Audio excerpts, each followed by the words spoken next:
Now this does seem a little ambitious, but let's start with 4 days first.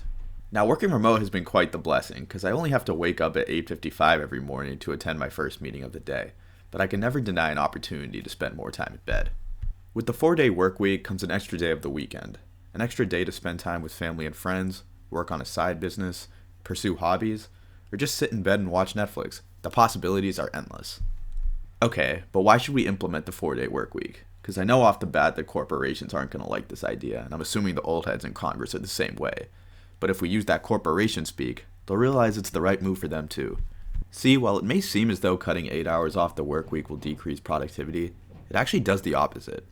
As people work continuously without breaks, their productivity inevitably decreases.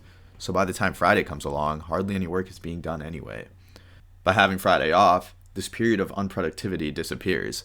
With more rest comes more time to recharge, which allows productivity to be maximized when the week starts again. And not only does productivity increase, but costs decrease. Think about it. That's a whole day without electricity and heating. Pretty good for the environment too, seeing as though that's a whole day without workers needing to commute. Now I bet you're thinking this all sounds super theoretical, but it's actually been documented in some companies that have already implemented this. Microsoft in Japan ran a trial where they tried the 4-day work week, and during this period, the company actually had a 40% increase in employee sales, and also had a 23% decrease in electricity costs. Trials in Sweden resulted in lower stress levels and increased satisfaction among their staffs, while also increasing productivity. And because of this, employees also showed better physical and mental health. And as for the environment, well, according to Forbes, a whole day off would result in 45 metric tons of carbon emissions being reduced. And this is why we're seeing several countries beginning to implement the 4-day work week in some form, including Belgium, Japan, Spain, and Scotland, just to name a few. We're also seeing the bill be heavily pushed in California.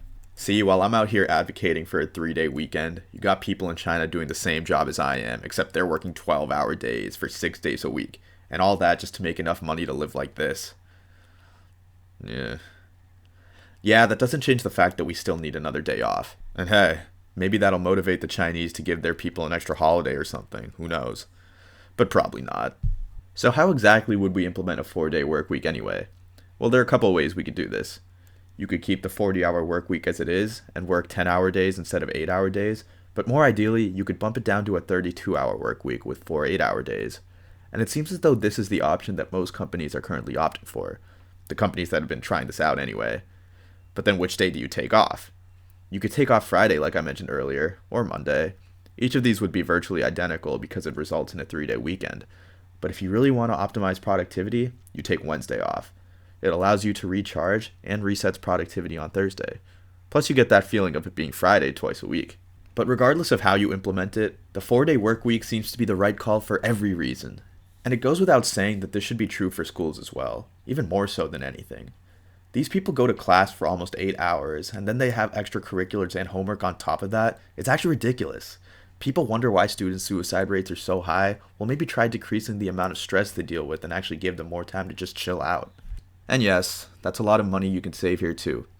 That's a whole day without school buses, electricity, heating, substitute teachers, yada yada yada. But if you're really trying to cut costs, just remove the whole guidance counselor department. 12 years of school later, and I still don't know what they do.